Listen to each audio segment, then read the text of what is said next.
त्या तिथे पलीकडे माझिया प्रियेचे झोपडे, माझिया प्रियेचे झोपडे. नमस्कार, मी सुवर्णा, तुमचं माझ्या चॅनेलमध्ये खूप खूप स्वागत आहे. आज मी एका लघुकथेचं वाचन करत आहे. तू आयुष्यात माझ्या सावलीप्रमाणे. हो, पहिला पाऊस नवलाईचा रोमारोमात सुखावला. पहिला पाऊस अगदी नवलाईचा असतो. धुंद मदमस्त करतो, मनाला गारवा देतो, मन अगदी शांत आणि तृप्त होत असतं.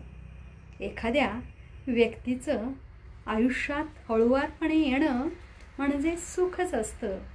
हे सुख एखाद्या सावलीप्रमाणे येऊन उभं असतं. आज अचानक माझी आणि सोनालीची भेट झाली. ती खुश दिसत होती, खूप मनमोकळे बोलतही होती. बोलता बोलता विषय अगदी अंतःकरणापर्यंत पोहोचला आणि सांगू लागली, त्याचं आयुष्यात येणं म्हणजे जणू मला सावलीच मिळाली. या रणरणत्या उन्हात गारवा मिळाला. तिनं प्रत्यक्ष त्याला पाहिलं नव्हतं. मी चकित झाले. कसं शक्य आहे? मग तुला सावली मिळाली तरी कशी? अगं, साथ सोबत नसताना तुला कसा गारवा मिळाला आणि कसा भेटेल? सुख कसं लाभेल? मी प्रश्नांचा भडीमार चालू केला. परंतु ती अतिशय शांतपणे, धीर गंभीरपणे बोलत होती, जणू तिला स्वर्ग सुखच लाभलेलं आहे अशा अगदी आवाजातच. अगदी उत्साहीपणे, आनंदाने ती व्यक्त होत होती. सोनालीने माझा हात धरला. समोर चहाच्या टपरीचं बाकडं होतं. ते रिकामच होतं. ये, चल, आपण तिथे बसू. तुला सगळं सांगते,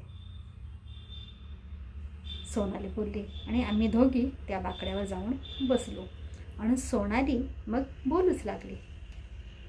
अगं, हल्लीच मी FB अकाउंट ओपन केलं आहे आणि एका व्यक्तीनं मला मेसेज केला, वहिनी, नथ खूप सुंदर दिसते.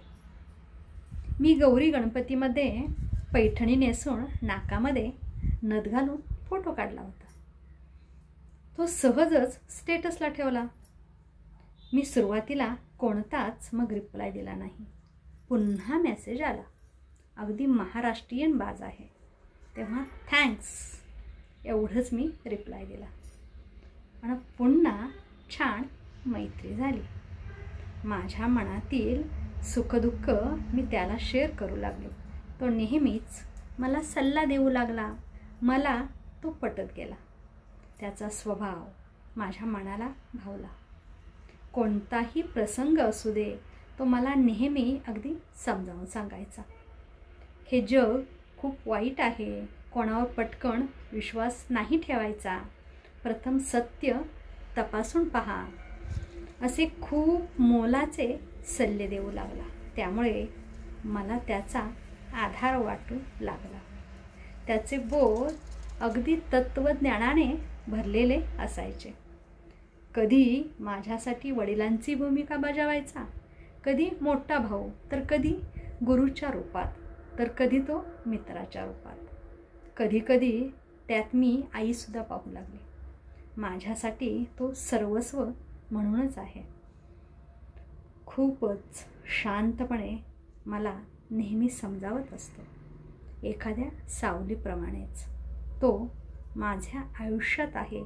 मी त्याला कधीच विसरू शकत नाही आणि तोही मला कधी विसरू शकत नाही.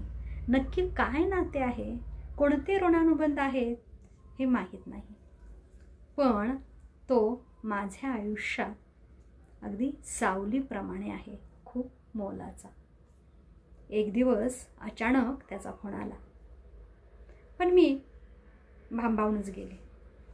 काय बोलावे हे कळेनाच.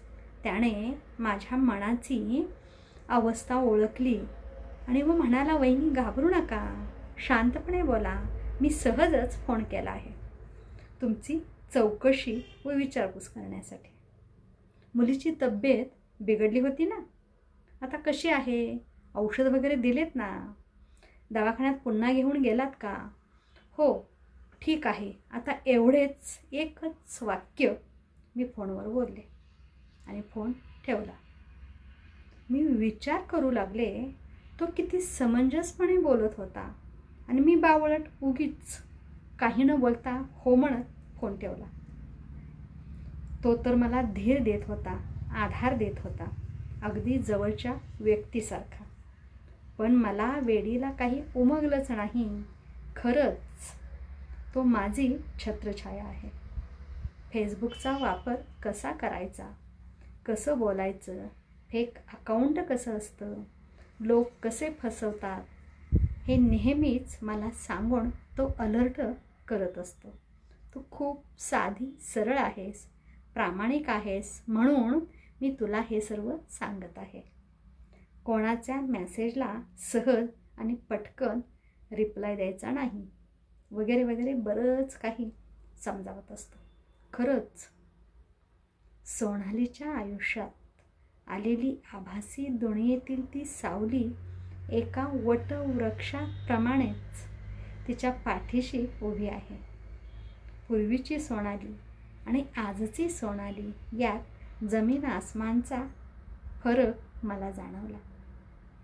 आजपर्यंत तिनं खूप यातना सहन केलेल्या होत्या, केवळ जबाबदारीचा डोंगर पेलत आलेली होती. पण आज तिचा तो हासरा चेहरा पाहून मीही सुखावले. अगदी खरंच तो तिच्या आयुष्यात सावलीप्रमाणेच. धन्यवाद. कशी वाटली कथा अवश्य आणि अवश्य सांगा. आणि हो, व्हिडिओला लाईक, शेअर आणि सबस्क्राईब करायला मात्र अजिबात विसरू नका. तोपर्यंत स्वस्थ राहा, मस्त राहा, मजेत राहा, आनंदी राहा, उत्साही राहा, हसत राहा आणि हसवत सुद्धा राहा.